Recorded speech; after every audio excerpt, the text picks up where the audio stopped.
Welcome guys, कैसे हैं? आशा है अच्छे होंगे। साथियों, ये चल रही है हमारी नई सीरीज पावर पॉइंट की सीरीज, और जिसके अंदर आज के टॉपिक में हम लेंगे कंप्लीट होम टैब को हम क्लियर करने वाले हैं। क्योंकि ज़्यादा इनमें डिटेल से समझाने के लिए नहीं है, इससे पहले हम सारा चीज़ समझा चुके हैं माइक्रोसॉफ्ट वर्ड में और एक्सेल में। तो इसमें जो मेन कंपोनेंट हैं और कुछ थोड़ा बहुत पीछे का रिवीजन, वो सारा लेकर के हम होम टैब को आज क्लियर कराएंगे। तो इसमें अंत तक बने रहिए। नमस्कार साथियों, मेरा नाम है मनोज कुमार और आप देख रहे हैं अपना यूट्यूब चैनल गुरुजी कंप्यूटर कोर्स। तो चलिए सीख लेते हैं। तो सबसे पहले हम पावर पॉइंट के ब्लैंक प्रेजेंटेशन ओपन कर लेते हैं ना। ब्लैंक के ऊपर काम करेंगे तो सारा आसानी से हमको समझ में आ जाएगा। जैसे हम कोई भी ब्लैंक डॉक्यूमेंट लेते हैं तो देखो यहाँ पे आपके पास एक ब्लैंक स्लाइड शो ओपन होती है। इधर टास्क पेन होती है जिसके अंदर हमारे पास एक ही स्लाइड नज़र आती है। राइट साइड में आपके पास इसके लिए डिज़ाइन ओपन हो रहे हैं कि आपने जो प्रेजेंटेशन ली है, जो बनाना चाह रहे हैं, उसका डिज़ाइन कैसा रखना चाह रहे हैं, हमको सजेस्ट भी यहाँ पे करा देता है। ये थोड़ा सा लेटेस्ट वर्जन है इसलिए इसमें नज़र आ रहा है। फिलहाल हमको इस टास्क पेन की ज़रूरत नहीं है, मैं इसको क्लोज करा देता हूँ। हम बिल्कुल प्लेन से बनाना सीखेंगे। तो जो भी हमने यहाँ पे टाइटल या सब टाइटल लेना है, हम अपने अकॉर्डिंग, अपने प्रोजेक्ट के अकॉर्डिंग वो टाइटल यहाँ पे लिख सकते हैं। जैसे यहाँ पे मैं कोई भी एक टाइटल लिखवा लेता हूँ, तो इधर मैंने टाइटल लिखा है, काफ़ी बड़ा टाइटल हो गया। आप अपने अकॉर्डिंग टाइटल लिख सकते हैं और सब टाइटल के अंदर भी हम थोड़ा सा लिख लेते हैं। यहाँ पे मैंने एक छोटा सा सब टाइटल भी टाइप करा लिया। आप इसको जैसे मर्जी एडजस्ट करा सकते हैं, इधर रखना चाहें, ऐसे रखना चाहें। बाकी जितना भी इसका फॉर्मेटिंग है, आपने माइक्रोसॉफ्ट वर्ड में सीखा होगा, फॉर्मेटिंग के लिए हम फॉर्मेट टैग से कराएंगे। जैसे कि होम टैब में चलते हैं। होम टैब के अंदर सबसे पहले तो देखो हमको मिल रहा है यहाँ पे क्लिपबोर्ड को। यहाँ से हमने किसी भी टेक्स्ट को, किसी स्लाइड को हमने कॉपी कराना है तो हम कॉपी करा सकते हैं और पेस्ट करा सकते हैं, या फिर कट कराना है तो कट करा सकते हैं और पेस्ट करा सकते हैं। जैसे हमने यहाँ पे इस टेक्स्ट को सिलेक्ट करा लिया, मैं यहाँ से इसको कराऊँ कट तो कंट्रोल एक्स है ना। ये सारी चीज़ें बेसिक चीज़ें हैं, ये सीखने की ज़रूरत नहीं है, वो यहाँ से कट हो जाएगा। वापस से इसको अंडू करा लेते हैं। कॉपी कराएंगे तो कंट्रोल सी फॉर कॉपी, या फिर हम यहाँ पे क्लिक करा सकते हैं कॉपी के लिए। और जहाँ भी इसको पेस्ट कराना हो हम वहाँ पे कंट्रोल वी करा देंगे तो देखो वो चीज़ पेस्ट हो जाती है। ठीक है, कॉपी पेस्ट कर लोगे, ज़्यादा बड़ा ऑप्शन नहीं है। जो भी हमने कॉपी कराना है, कट कराना है, वो करा लेंगे। आगे जाता है हमारे पास, हमने इस स्लाइड पे काम कर लिया, अब हमको एक नई स्लाइड लेनी है। तो देखो उसके लिए हमारे पास सेकेंड ऑप्शन आता है यहाँ पे स्लाइड का ग्रुप। ये भी होम टैब के अंदर ही होता है। हम कोई भी एक नई स्लाइड यहाँ से क्लिक करके ले सकते हैं। जैसे हम क्लिक करेंगे जो हमको जो स्लाइड एक और चाहिए, उसका किस प्रकार का लेआउट चाहिए हम यहाँ पे क्लिक करा लेंगे। या वो भी हमको ब्लैंक चाहिए तो ब्लैंक ले सकते हैं, या इस प्रकार का लेआउट या इस प्रकार का लेआउट, हम वही क्लिक करा देंगे तो देखो उसी प्रकार के लेआउट की एक और हमारे पास एक ब्लैंक स्लाइड ओपन हो जाएगी। इसके अंदर हम दूसरा पेज बना सकते हैं। ठीक है, जो भी हम पेज बनाना चाहें, इसके अंदर जो इंडेक्स होंगे हमारे, वो इंडेक्स हम यहाँ पे टाइप करा लेंगे। ठीक है, इसके अलावा हम यहाँ पे इस जगह पे राइट क्लिक यूज़ करके यहाँ से भी न्यू स्लाइड ले सकते हैं, या इस स्लाइड में कोई सेक्शन ऐड कराना, सेक्शन ऐड करा सकते हैं। जैसे न्यू स्लाइड पे यहाँ पे क्लिक कराते हैं, देखो यहाँ भी हमारे पास जो इसकी बाय डिफ़ॉल्ट सेकंड होनी चाहिए वो स्लाइड यहाँ पे आती है। इसके अंदर भी कुछ लिख लेता हूँ मैं। अब इस स्लाइड का लेआउट हम कैसा रखना चाह रहे हैं भाई, ओनली जो हमारी कंपनी है या कोई भी हमारा प्रोजेक्ट है उसके लिए हमें कोई पिक्चर रखना चाह रहे हैं, तो इंसर्ट कराने के लिए देखो हमारे पास यहाँ भी ऑप्शन है ना। हमने कोई पिक्चर लेनी है तो हम यहाँ से स्टॉक इमेज में से ले सकते हैं, या फिर हमारे पास पिक्चर यहाँ पे रखी हुई कंप्यूटर के अंदर लेना है, हमने ऑनलाइन पिक्चर लेना है, कोई क्लिप आर्ट लेनी है, कोई स्मार्ट आर्ट लेना है, या एक्सेल की कोई शीट या चार्ट हमने इंसर्ट कराना है ना। बहुत सारे ऑप्शन यहाँ पे। तो हम यहाँ से कंप्यूटर में से कोई इमेज उठा लेते हैं। डिज़ाइन अभी हमने नहीं लेना, इसलिए टास्क पेन को मैं क्लोज करा देता हूँ। और न्यू स्लाइड लेने के लिए शॉर्टकट होता है यहाँ पे Ctrl+M। अभी मैं यहाँ पे Ctrl+M यूज़ नहीं करूँगा, वरना जो मेरा स्क्रीन रिकॉर्ड है वो पॉज हो जाता है। उसके लिए भी मैंने Ctrl+M पॉज के लिए शॉर्ट की दी हुई है। अच्छा, अब देखो न्यू स्लाइड जैसे हम लेते हैं तो आपने देखा कि बाय डिफ़ॉल्ट ये वाला लेआउट आता है हमारे पास। अब हमको ये लेआउट नहीं चाहिए इस स्लाइड का, देन हम यहाँ पे स्लाइड्स के अंदर ही हमको मिलता है लेआउट के लिए। हम यहाँ से ओनली उसका लेआउट चेंज कर सकते हैं। यहाँ से नई स्लाइड हमारे पास नहीं आएगी, उसका लेआउट चेंज होगा। हमको ये लेआउट चाहिए तो ये लेआउट ले लेंगे, या फिर कोई दूसरा लेआउट लेना है हम दूसरा लेआउट ले सकते हैं। इसी प्रकार से इसका भी हम टाइटल यहाँ पे दे देते हैं, और इसमें भी हम कुछ टेक्स्ट यहाँ पे टाइप करा लेते हैं। ठीक है, ताकि हमारी पूरी स्लाइड सारी भरी हुई दिखे। अब देखो आप यहाँ पे हमारे पास 4 स्लाइड है, 1, 2, 3 और 4। चारों स्लाइड पे अब हमने फॉर्मेटिंग अप्लाई करानी है। इस पे बाद में आएंगे, पहले फॉर्मेटिंग पे चलते हैं। फॉर्मेटिंग के लिए देखो यहाँ पे फ़ॉन्ट ग्रुप आपको मिलता है। फ़ॉन्ट ग्रुप के अंदर जिसकी भी फॉर्मेटिंग हमने करनी है उस टेक्स्ट के ऊपर आएंगे। सबसे पहले हमने उसको सेलेक्ट कराना पड़ेगा कि भाई इसका हमने कलर कैसा रखना है। हम उसके लिए यहाँ पे इसका कलर यूज़ करा सकते हैं कि भाई टेक्स्ट कलर हमने इसका ब्लू चाहिए, इसका टेक्स्ट कलर हमको रेड लेना है तो हम इसका टेक्स्ट कलर यहाँ से रेड यूज़ करा लेंगे। इसका ब्लैक रहने देते हैं। इसका साइज़ हमको भाई ये बोल्ड कराना है, Ctrl+B फॉर बोल्ड करा लेंगे। साइज़ इसका थोड़ा सा बढ़ाना चाहें हम इसका साइज़ थोड़ा इंक्रीज़ करा सकते हैं। इनके अलावा थोड़ा सा ये हैवी दिखेगा ना, थोड़ा सा स्ट्रॉन्ग नज़र आएगा। साथ में हमने इसकी शैडो भी दिखानी है, देन हम यहाँ पे शैडो का भी यूज़ कर सकते हैं। देखो आपको हल्की सी इसकी शैडो नज़र आएगी, यहाँ पे नज़र आ रही है ना। किसी टेक्स्ट के या किसी फ़ॉन्ट का जो हमारे इनके बीच का जो डिस्टेंस है ये हमने थोड़ा सा बढ़ाना है या कम करना है। तो देखो इधर ऑप्शन मिल रहा है हमको कि इसको हमने थोड़ा सा गहरा करना है तो वेरी टाइट कर सकते हैं, टाइट पे रख सकते हैं। अभी नॉर्मल है, लूज कराना है, वेरी लूज कराना है, या मोर स्पेसिंग हम मैनुअल स्पेसिंग भी यहाँ पे यूज़ करा सकते हैं कि हमने इसको कितना खुला या कितना हमने इसको गहरा कराना है। हम यहाँ से इसका साइज़ इंक्रीज़ डिक्रीज़ कराते जाएंगे और इसको हम फ़ॉन्ट के अकॉर्डिंग बढ़ा लेंगे। उतना ये खुला खुला हो जाएगा जितना हम यहाँ पे इसको सेट कराएंगे। किसी को स्टिक आउट करा के दिखाना है, स्टिक आउट करा के दिखा सकते हैं। या फिर हमने इसको तो कैपिटल में रखना है और इनको हमने प्रॉपर केस में रखना है, यानी टाइटल केस। चलो ये कैपिटल में रखते हैं, ये हम टाइटल केस में रखना चाह रहे हैं तो हमारे पास यहाँ पे चेंज केस के लिए ऑप्शन भी है। हमको सेंटेंस केस रखना है, हमने लोअर केस, अपर केस या कैपिटलाइज के अंदर ईच वर्ड का हमारा जो पहला करैक्टर होगा वो कैपिटल होगा।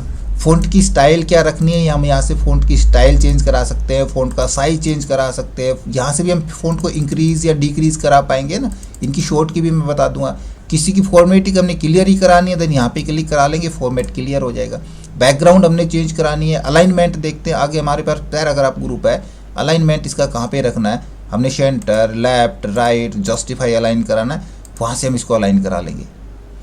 अब जो हमने बुलेट्स लिए, इन बुलेट्स का स्टाइल हमने चेंज कराना है। देन बुलेट्स का स्टाइल भी हम यहाँ से किस प्रकार की बुलेट्स हमको रखनी है वो बुलेट्स की टाइप ले सकते हैं। नंबर फॉर्मेट में रखना है, नंबर फॉर्मेट यहाँ से यूज करा सकते हैं। इंडेंटेशन कितना रखना है कि अभी तो हमारा देखो मार्जिन के साथ है, मार्जिन के अलावा हमने और कितनी दूर रखना है टेक्स्ट को, इसका इंडेंटेशन चेंज कराना है तो इंडेंटेशन इसका हम बढ़ा सकते हैं, घटा सकते हैं।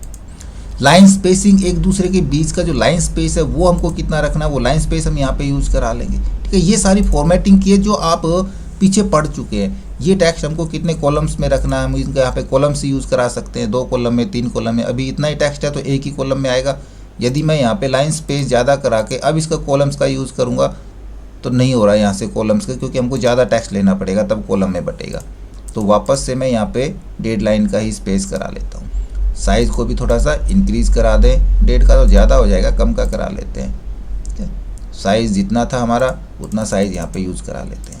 इसके अलावा किसी टेक्स्ट को हाईलाइट कराना है तो हम यहाँ से टेक्स्ट को हाईलाइट करा सकते हैं। कौन से टेक्स्ट को हाईलाइट कराना है वहाँ से कलर चुनेंगे और टेक्स्ट के ऊपर ऐसे करा देंगे, हाईलाइट हो जाएगा। एस्केप से हम हाईलाइटर से बाहर आ सकते हैं। अब वापस से चलते हैं थोड़ा सा पीछे। फॉर्मेटिंग तो आप कर लोगे। यहाँ पे देखो हमारे पास एक ऑप्शन छूट गया था रीसेट का। हमने जितनी भी फॉर्मेटिंग करी है, जो अप्लाई करी है, वो नहीं चाहिए हमको, वापस से दोबारा से करनी है तो हम इसको यहाँ से रीसेट करा सकते हैं। रीसेट पे क्लिक कराएंगे तो देखो पूरी स्लाइड हमारी वैसे रीसेट हो जाएगी। इसको आके कराते हैं रीसेट पे क्लिक, देन कंप्लीट रीसेट हो जाती है। देखो हमने इसको अच्छे से यूँ अलाइन किया था ना, वो सारा कुछ हट जाएगा और बाय डिफ़ॉल्ट जो ओपन हुई थी हमारे पास, जो लेआउट ओपन हुआ था वो बाय डिफ़ॉल्ट वाला हो जाएगा। इसके बाद चलते हैं हम सीधा पैराग्राफ पे जंप करेंगे। हमारे पास ये चीज़ें हैं, ठीक है। यहाँ अब ये इस प्रकार से लिखी हुई है, हमने इनकी डायरेक्शन चेंज करनी है। ऐसे नहीं लिखना है, हमको कुछ दूसरी डायरेक्शन में लिखना है। हमको टेढ़ा लिखना है, हमको ये थोड़ा सा पलट के लिखना है। देखो किस किस प्रकार की डायरेक्शन है। यहाँ पे आप जाओगे टेक्स्ट डायरेक्शन आपको यहाँ पे मिलेगा। हमारे पास हॉरिजेंटल डायरेक्शन है, हमको रोटेट ऑल टेक्स्ट 90 डिग्री पे कराना है, 270 पे रखना है, या फिर हमने स्टैक्ड टेक्स्ट रखना है ना। इसके अलावा मोर ऑप्शंस है आपके पास यहाँ पे, जिसमें आप टेक्स्ट को और भी अलग अलग पोजीशन में यहाँ से left margin, right margin use करके और टेक्स्ट का अलाइनमेंट और पोजीशंस चेक कर सकते हैं। यहाँ पे देखो अलाइनमेंट इधर भी मिल रहे हैं आपको। इसके अलावा टेक्स्ट अलाइनमेंट आपको यहाँ भी मिलेंगे। यहाँ से हम जाएंगे तो ये अलाइनमेंट हमको टॉप से रखना है, मिडिल से रखाना है, बॉटम से रखाना है ना, अलाइनमेंट भी यहाँ पे ऐड करा सकते हैं। मोर अलाइनमेंट्स पे जाओगे तब भी आपके पास यही विंडो ओपन होगी। यहाँ से आप टेक्स्ट के साइज़, कलर, फिल टेक्स्ट का, टेक्स्ट की डेकोरेशन और टेक्स्ट के अलाइनमेंट वगैरह सारे सेट कर पाएंगे। वो हम जब धीरे धीरे स्लाइड को डिज़ाइन करना सीखेंगे तो ये सारा यूज हम करेंगे कि के लिए। किसी टेक्स्ट को हमने स्मार्ट आर्ट में ऐड कराना है, इसी टेक्स्ट को हमने स्मार्ट आर्ट में लेना है। भाई इस प्रकार से नहीं चाहिए हमको बुलेट्स में, हम कोई स्मार्ट आर्ट देना चाहें, इस प्रकार से हम टेक्स्ट को दिखाना चाहें या ऐसे हम टेक्स्ट को दिखाना चाह रहे हैं ना, तो इन स्मार्ट आर्ट्स को यहाँ पे ऐड करा के हम टेक्स्ट को उसी के अकॉर्डिंग यहाँ पे ले सकते हैं। या फिर हमको देखो पिरामिड रूप में लेना है, पिरामिड रूप में ले सकते हैं। बाकी बाद में हमने इनका कलर चेंज कराना चाहें, भाई हमको ये कलर नहीं चाहिए, हमको कोई दूसरा डिज़ाइन या दूसरा कलर चाहिए, देखो इस प्रकार का हम डिज़ाइन रखना चाहें, पहले डिज़ाइन रख सकते हैं। कलर कैसा रखना है हम यहाँ से कलर चुन पाएंगे कि हमको इस कलर में नहीं, इस कलर में नहीं, कैसे कलर में चाहिए वैसा कलर यहाँ पे यूज़ कर लें।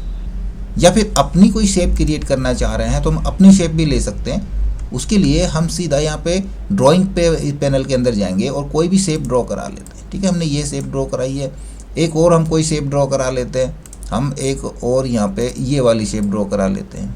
अब देखो दोनों का अंतर मैं दिखाता हूँ आपको। यहाँ पे पहले इनका कलर फिल करा लें। जैसे कोई शेप लेते हैं ना, आप किसी शेप के ऊपर क्लिक करते हैं तो ऊपर आपके पास एक शेप फॉर्मेट का एक नया ऑप्शन ओपन हो जाता है ना, इसके अंदर आपको शेप के सारे डिज़ाइन मिलेंगे, किस प्रकार के आपको इसकी स्टाइल रखनी है, या यहाँ से नहीं रखना चाह रहे हैं कोई स्टाइल तो आप यहाँ से भी ले सकते हैं। शेप का कलर हमको किस प्रकार का फिल कराना है वो कलर हम फिल करा सकते हैं। शेप की आउटलाइन रखनी है या नहीं रखनी है, या किस प्रकार की किस कलर की आउटलाइन रखनी है, आउटलाइन का साइज़ क्या रखना है वो साइज़ यहाँ से यूज़ करा सकते हैं। स्केच्ड लाइन चाहिए या फिर हमको डैश्ड लाइन किस प्रकार की चाहिए, कंप्लीट यहाँ पे हमारी उस शेप की फॉर्मेटिंग हो जाती है। शेप है या पिक्चर है, शेप को 3D बनाना चाह रहे हैं तो 3D के लिए भी हमारे पास बहुत सारी यहाँ पे शेप मिलेंगी, आप इसको 3D ऑप्शन में दे सकते हैं। वो तो हमारे पास बाउल का था 3D, ये यहाँ पे 3D ऑप्शन हैं, जैसे 3D बनाना चाहेंगे वैसी शेप बन जाएगी। शेडो में देना चाह रहे हैं, शेडो का भी ऑप्शन यहाँ पे मिल जाएगा। ये रहा शेडो में दिखाना चाह रहे हैं तो अपनी शेप की शेडो यूज़ करा सकते हैं। बट यहाँ पे जो हम सीखने वाले हैं वो मेन क्या है कि मैं इस शेप को यहाँ पे इस प्रकार से रखा हूँ, बट यहाँ पे सिर्फ ये येलो कलर इतना दिखे, ये वाला ना दिखे, ये इस बड़ी वाली शेप के बैक में छिप जाए। तो उसके लिए भी ऑप्शन आपको यहाँ पे मिल जाएंगे। देखो इधर जाएंगे हम, थोड़ा सा यहाँ पे मिल रहा है आपको ब्रिंग फॉरवर्ड, शैंक बैकवर्ड है ना। तो ब्रिंग फॉरवर्ड का मतलब हमने इसको यदि फ्रंट में लेना है तो हम इसको सेलेक्ट करेंगे, ब्रिंग फॉरवर्ड का ऑप्शन चुनेंगे, या फिर इसको बैक में ले जाना है तब हम यहाँ पे सेंड बैकवर्ड का ऑप्शन यूज़ करेंगे और इसको सेंड टू बैक यूज़ करा देंगे। सेंड बैकवर्ड करें या हम सेंड टू बैक यूज़ करेंगे, दोनों का एक ही काम होगा, इसको पीछे भेज देगा। दोनों शेप्स का हमने ग्रुप बनाना है, इसको क्लिक कराएंगे, कंट्रोल के साथ दूसरी पे क्लिक करा लेंगे और शेप फॉर्मेट के अंदर ही आपको ऑप्शन मिलेगा यहाँ पे ग्रुप के लिए। अभी देखो ये ग्रुप वाला ऑप्शन यहाँ पे बंद हो रखा है ना, क्योंकि दोनों शेप हमारी सिलेक्ट नहीं हुई है अच्छे से। पहले इन दोनों को सिलेक्ट कराते हैं। यहाँ पे मैं पहले तो इस पे क्लिक कराऊँ, ये अलग अलग नहीं हो पा रही है, ये इसलिए गड़बड़ कर रही है, हमने इसको इसके पीछे भेज दिया है ना, तो इसको थोड़ा सा हम कम करा लेंगे तो ये शेप हमारी आउट में आ जाएगी। देखो आ गई, वो हमने बिल्कुल बैकवर्ड करा दिया था। तो इन दोनों को पहले हमने सेलेक्ट कराना है, दोनों सेलेक्ट हो जाएंगी। तो कम से कम 2 शेप सेलेक्ट होनी चाहिए। उसके बाद हम चले जाएंगे सीधा शेप फॉर्मेट के अंदर और यहाँ पे देखो अब ग्रुप का चल गया ना, क्लिक करा देंगे और ग्रुप करा देंगे तो ये दोनों का एक ग्रुप बन जाएगा। अब हम एक साथ इनको उठा के रख सकते हैं, बाहर हैं फिर से इस पे आएंगे, देखो ग्रुप क्रिएट कर सकते हैं। ऐसे हम शेप का एक अच्छा सा डिज़ाइन बना सकते हैं, कोई भी ड्राइंग क्रिएट कर सकते हैं शेप का यूज़ करके। इधर आपको मिल रहा है देखो फाइंड रिप्लेस का या फिर अरेंज का। हमने अरेंज के अंदर हमारे पास यही मिलेगा, हमने सेंड टू बैक या ब्रिंग टू फॉरवर्ड कराना है। ये जो ऑप्शन छोटे छोटे बचे हमारे पास, शेप को फिल कराने के लिए हमने सारा देख लिया। शेप की आउटलाइन, शेप की जो इफेक्ट्स हैं, 3D इफेक्ट्स वगैरह लेने, वो हम यहाँ पे क्रिएट करा सकते हैं। किसी टेक्स्ट को रिप्लेस कराना है, फ़ॉन्ट को रिप्लेस कराना है, फाइंड कराना है, सिलेक्शन पेन, ये कंप्लीट सारा हम माइक्रोसॉफ्ट वर्ड में सीख चुके हैं। यदि दोबारा से रिपीट करेंगे तो ये बहुत ज़्यादा लेक्चर बड़ा हो जाएगा, तो हम इन चीज़ों को स्किप करके चलेंगे और मेन जो ऑप्शन है वो सारे उठा के लेके चलेंगे। अभी इतना काम हमारा फिनिश हो गया। हम अपनी पूरी स्लाइड को देखना चाहेंगे तो हम सीधा अपने कीबोर्ड से F5 प्रेस कराएंगे। देखो F5 प्रेस करते ही हमारी पूरी स्लाइड पूरी स्क्रीन पे नज़र आएगी। इसको हम नेक्स्ट स्लाइड पे जाने के लिए या तो माउस का क्लिक यूज़ करेंगे या अपने कीबोर्ड से स्पेस बटन प्रेस करेंगे। देखो एक एक करके हमारे सारे स्लाइड के लेआउट एक अच्छे से प्रोजेक्टर के रूप में हमारे पास नज़र आते चले जाएंगे। और जैसे ही सारे स्लाइड हमने देख लिए, एस्केप की प्रेस करा देंगे, वापस आ जाएंगे। अब यहाँ तक तो था ऑप्शन होम का, जो कि आपको जो मेन मैंने बताए हैं वो सारे आपको पता होने चाहिए। हमने स्लाइड के कैसे हमने फॉर्मेट चेंज कराने, कैसे उसका लेआउट चेंज कराना है। इस प्रकार से स्लाइड के अंदर हम क्या क्या एलिमेंट्स ऐड करा सकते हैं वो सारा हम इंसर्ट में सीखेंगे, और उसके बाद हम अपनी स्लाइड्स को बहुत अच्छे से डिज़ाइन करना सीखेंगे। तो लगातार बने रहिएगा। ओके, आशा करूंगा वीडियो आपको जरूर अच्छा लगा होगा। इसी प्रकार अच्छे अच्छे वीडियो देखते रहने के लिए लगातार हमारे साथ बने रहे। हमारे वीडियोज़ को ज़्यादा से ज़्यादा दोस्तों में शेयर करें, हमें लाइक करें, और यदि नया अपन चैनल पे तो सब्सक्राइब जरूर कर लें।